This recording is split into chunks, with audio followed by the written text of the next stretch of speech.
안녕하세요 여러분들, 테크노사우루스의 티라노입니다. 자, 오늘은 레노버 리전 Y900 13인치. 사실 요새 레노버 태블릿이 하도 많이 나와가지고 뭔지 잘 모르겠죠. 제가 정리를 한번 해드리도록 하겠습니다. 자, 레노버 태블릿 중에서 가장 큰 분류는 샤오신이랑 리전. 샤오신 패드는 약간 범사용 목적, 리전은 게이밍 용도다 라고 생각을 하시면 되는데요. 일반 모델은 11인치, 프로랑 프로 GT는 13인치, AP 같은 것들이 조금 다르게 들어가 있고 Y900 11인치 13인치가 추가가 된 겁니다. 다만 이게 모델명이 Y700, Y900이면 Y900이 더 좋아 보이잖아요. 그렇지는 않아요. Y900 11인치는 디멘시티 9500S, 13인치는 8 엘리트인데 8 엘리트가 8 엘리트 젠5보다 좋을 수가 없잖아요. 그냥 사이즈 따라 이름이 붙었다, 그렇게 생각을 하시는 게 맞아요. 자, 오늘은 그 중에서 요거 가장 큰 13인치 Y900 리전을 가져온 거예요. 자, 요거 가격 같은 경우에는요, 야, 이거 뭐야 이게? 아니 이게 며칠 안 됐거든요? 근데 16만 원이나 빠진다고? 제가 얘를 아마도 80만 원 조금 못 줬었던 것 같은데 오늘 날짜 기준으로 62만 원, 12기가짜리가 68만 원이에요. 갑자기 환불 말이 오는데? 자, 여기 TB522FU 모델명 써있고요. 8 플러스 256. 그리고 제가 이제 간혹 리뷰를 하게 되면은 8기가짜리는 좀 성능이 떨어지는 거 아닌가 이렇게 물어보시는 분들이 계시는데, 여러분들 소프트웨어의 확장램 잡는 거 있잖아요. 뭐 3기가, 6기가 이런 식으로다가 그것만 꺼준다라고 가정을 하면은 리프레시가 조금 더 많이 되는 거예요. 근데 그것 빼면은 성능상 영향은 없다고 보셔도 됩니다. 자, 이렇게 본체 나오고요. 설명서 같은 거랑 SD카드 트레이핑, 케이블은 Shift-C, 어댑터 역시 맨날 똑같죠. 20V 3.42, 60W 맥스. 자, 본체는 야, 이거 뭐야? 아니 이게 재질이랑 이런 게 완전 복붙인데? 요게 Y700 5세대거든요? 약간 그 아빠와 아들 느낌이야. 얘는 지금 카메라가 하나 더 있네요. 여기 찾아보니까 접사네요. 아래쪽 게 13메가픽셀 f2.2 광각. 전면도 두 개네? 아, 왼쪽 거는 지금 찾아보니까 사용자 인식 있잖아요. 그런 용도로는 30만 화소 센서라고 보시면 될 것 같고, 우측이 8메가픽셀 f2.0 광각. 조도 센서는 바로 옆쪽에 들어가 있어요. 자, 마감은 이게 Y700 때도 그랬는데 일부러 그러는 것 같아요. 화면 쪽이 이 하우징보다 살짝 아래로 내려가 있거든요. 단차는 조금 있다고 보시는 게 맞을 것 같고요. 상단에 스피커 홀이랑 전원 버튼, 하단 역시 스피커 홀이랑 C포트. 포트는 아래쪽으로 거의 몰려 있고요. 꽂으면 하부 뜨죠. 살짝 짜치고, 좌측면은 아무것도 없고 우측면은 볼륨 업다운, 마이크 2개, 마그네틱 펜 홀더. 오, 이거는 위치 설정을 굉장히 잘했는데요. 보드가 이쪽이면 지금 거리가 되게 멀잖아요. 온도에 영향을 전혀 받지 않아, 이렇게 되면. 그리고 포고핀 요 후면 쪽에 이렇게 달려 있어요. 자, 이제 한번 켜보죠. 응? 바로 켜지지? 에헤이, 이것들 미리 켜보고 불량 테스트까지 하고 보냈나 보네요. 그렇네. 어째 이런 데 보니까 비닐 포장이 이상하긴 했네. 이러면 이거 살짝 뭔가 기분이 나쁜데? 다른 사람들은 다 새 거 60만 원에 사는데 나는 지금 이거 중고를 78만 원에 산 거잖아.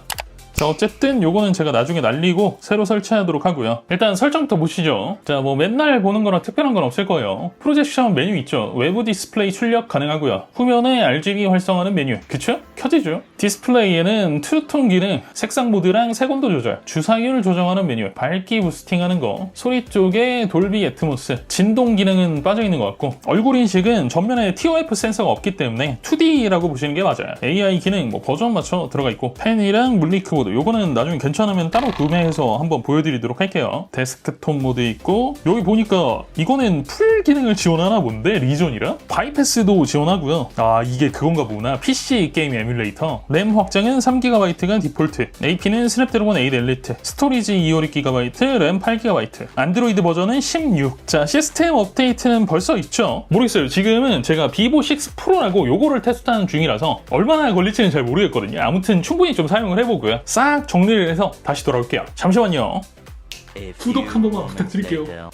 자, 오늘은 6월 16일. 사실 얘보다는 비보 6 프로, 그게 이제 하도 시간을 많이 잡아먹어가지고 거의 반강제적으로 얘를 한 보름 가까이 써본 것 같거든요. 요거는 제가 미리 말씀드리자면 맛 확실하게 보장이 됩니다. 놓치지 말고 따라오세요. 먼저 보실 거는 디스플레이. 스펙은 13인치, 3840x 2560 해상도에 3대 2비율 144Hz IPS LCD 디스플레이가 탑재가 되어 있고요. 13.2인치 비보 6 프로랑 비교를 하게 되면은 살짝 화면이 작은 게 느껴지죠. 프로 13이랑 비교를 하게 되면은 화면비라든지 이런 것들이 조금 다른 것도 느껴지고요. 셋 중에서는 이 Y900이 PPI가 가장 높긴 한데 육안상으로 봤을 때 어떤 뭐 가독성의 차이를 느끼기는 굉장히 힘든 편. 단 밝기랑 사이드 음영 같은 건 살짝씩 좀 차이가 나거든요. 셋 중에서는 확실히 얘가 가장 사이드 음영이 덜하고요. 플러스 유리 표면 있잖아요. 일반적으로 브랜드들이 안 써 있는데 얘는 고릴라 글래스 7이라고 명시가 되어 있기 때문에 아마도 긁힘 내구성이 다른 제품들에 비해서는 조금 더 보장이 될 것 같다는 느낌. 자, 스피커는 소리부터 들어보시죠.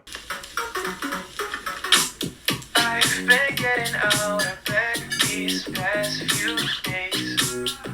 Think it's fair to be proud about it. I've been getting out of bed these past few days. Think it's fair to be proud about it. I've been getting out of bed these past few days.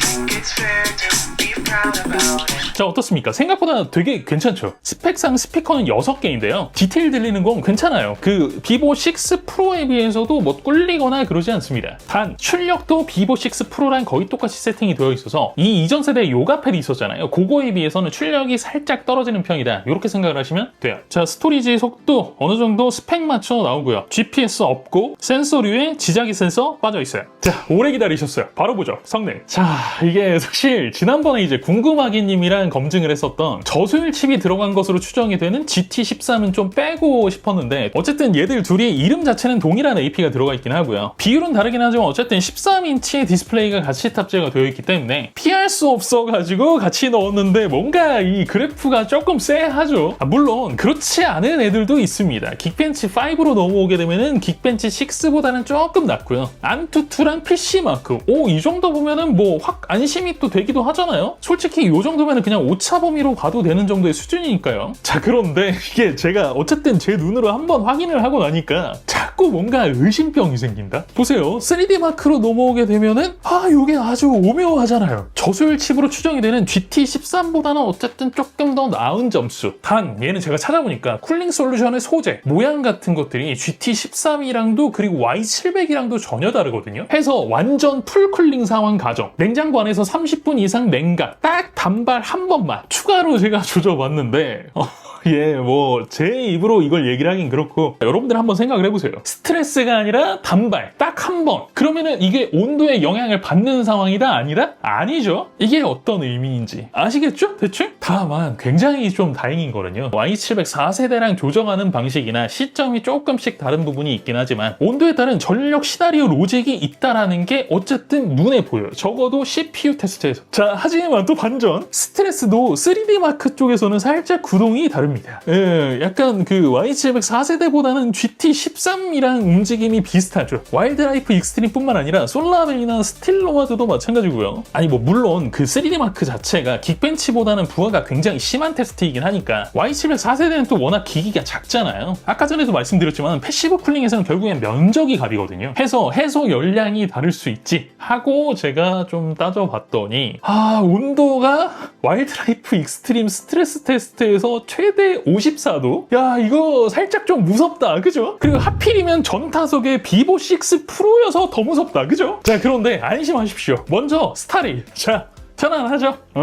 괜찮습니다. 나쁘지 않아요. 지톨 기준으로 봤을 때는 Y700 4세대에는 못 미치긴 했지만 오포패드 4 프로에 비해서는 더 낮은 수치가 나오고 평균 프레임 1프레임 정도 차이라서 그럭저럭 볼만한 데다가 전력 들어가는 것도 뭐 쏘쏘. 여기서 조금 깨림칙한 부분이 있다라고 한다면 GT13도 사실 스타레일은 그럭저럭 괜찮게 나왔었다라는 거? 뭔가 이 스타레일도 점점 벤치마크 게임으로서의 위상을 조금 잃어가는 느낌이긴 해요. 자, 이어서 마비노기 바로 넘어갑니다. 오호, 이 마비노기로 넘어왔더니 지토율이 아까 딱 그 라인 맞춰 들어가네요. 그 Y700 4세대보다는 못하고 오포패드 4 프로보다는 나은 딱 그 사이. 플러스 이번에는 평푸도 그 사이에 딱 들어왔죠. 전력은 조금 더 먹긴 하지만 어쨌든 Y700은 사이즈가 좀 작으니까 유사한 사이즈인 GT13이나 오포패드 4 프로의 어떤 그 전력량을 보면 되잖아요. 거기에서 많이 벗어나지도 않았고요. 자, 그 다음 마지막 CPU 성능 개입 비중이 가장 높아서 수율이 낮은 AP들이 유독 비명을 질러대는 그 게임 명조. 야, 이게 뭐야, 이 지토율 이게. 오포패드나 Y700 4세대에 비해서 한참 떨어지고, 이거 뭐 GT13이랑 비슷하네? Y900 이래도 되는 거야? 이런 식으로 좀 씹으려고 했는데, 뭔가 이 그래프의 라인 자체가 살짝 조금 높다. 그죠? 네, 실제로 높아요. 이번에도 역시 Y700 4세대에 비해서는 안 되고, Y700 4세대랑 오포패드 4 프로 그 사이에 정확하게 들어가게 성능이 떨어집니다. 전력은 제가 보니까 이 소프트웨어의 시나리오는 Y700이랑 공유를 하는 것 같아요. 몇 번을 돌려도 마찬가지예요. Y700 4세대랑 거의 동일하거나 1에서 한 1.5W 정도? 그러니까 디스플레이에서 소모하는 전력이 조금 있겠죠. 어쨌든 그것 때문에 좀 차이가 나는 느낌이지 라인 자체가 비슷해요. 굉장히 유사해. 자, 온도도 피크 온도 기준으로 보면 다른 애들에 비해서 굉장히 높은 건 맞긴 한데 사실 체감적으로는 저 온도가 그대로 반영이 되지는 않거든요. 왜냐면 이게 발열 포인트랑 그립하는 위치의 거리가 좀 멀잖아요. 13인치이기 때문에 나쁘지 않았어요. 찍히는 어떤 수치에 비해서는 굉장히 쾌적한 느낌으로 플레이가 가능했습니다. 자, 그 다음 배터리 용량은 12700mAh. 제가 테스트를 할 때는 밝기를 다 맞춰놓고 하거든요. 기기별로. 때문에 여러분들 GT13이랑 배터리 용량이 딱 차이 나는 만큼의 딜에해서 지속시간이 늘어나죠. 8 엘리트가 들어간 것 치고는 그렇게 지속시간이 길진 않았지만 그럭저럭 하루 정도는 사용이 가능했고요. 충전은 역시나 68W라고 써있긴 하지만 대부분은 최대 속도가 한 45에서 47W대. 그 코어 부분을 제외하고는 대부분 30W대. 60W대가 넘어가는 거는 제 기억으로는 한 30초 남짓? 그 정도밖에 되지 않았어요. 자, 이제 정리하고 추천 구매 유형 알려드립니다. 한마디로 리전 Y900 13인치 2026 버전은요. 동 브랜드 Y700의 전력 세팅을 그대로 가져온 대화면의 게이밍 플러스 다목적 기기. 단 AP의 어떤 수율이나 품질 자체는 Y700 4세대나 오포패드 4 프로보다는 GT13에 조금 더 가까운, 즉 저수율 칩인 것으로 보인다. 추정인 거예요. 해서 게이밍 기준으로 봤을 때는 여전히 Y700 4세대와 5세대가 정답. 그 중에서 게이밍 성능을 조금 희생을 하더라도 영상, 필기, 키보드 등 추가의 어떤 다목적성, 사용성을 원한다. 요즘 모바일 기기 굉장히 가격이 많이 올랐잖아요. 그거 생각을 하면은 이 정도면은 굉장히 잘 뽑았다. 나이스하다. 개인적으로 굉장히 강추하고 싶다라는 말이 목 끝까지 올라오는데. 올라오는데 문제는 여기입니다. 지금 이거 딱 하나. 자, 넷플릭스 벌써 느낌 오죠? 재생사양이요? 얘네 왜 이러는지 모르겠어 나는. 아니 이게 뭐야 이게. 인증비용 몇 푼이나 한다고 이걸 도대체 안 받아놓는 거야? 물론 이 녀석이 중국 밖으로 나가려고 한다 그러면 인증이 될 거예요. 그때는. 단 그게 언제일지 모르는 거지. 나갈지 안 나갈지도 모르는 거고. 진짜 다른 거 다 좋은데 이거 하나 때문에 팍 식어. 어쨌든 여러분들 제 역할은 여기까지. 선택은 이제 여러분들의 몫인 겁니다. 무슨 말인지 아시겠죠? 오케이. 자, 오늘 영상은 여기까지입니다. 영상이 재미있으셨다면 구독과 좋아요 그리고 알림 설정 꼭 잊지 말아주시고요. 저는 다음 시간에 또 재미있는 영상으로 찾아뵙도록 하겠습니다. 지금까지 저는 티라노였습니다. 고맙습니다.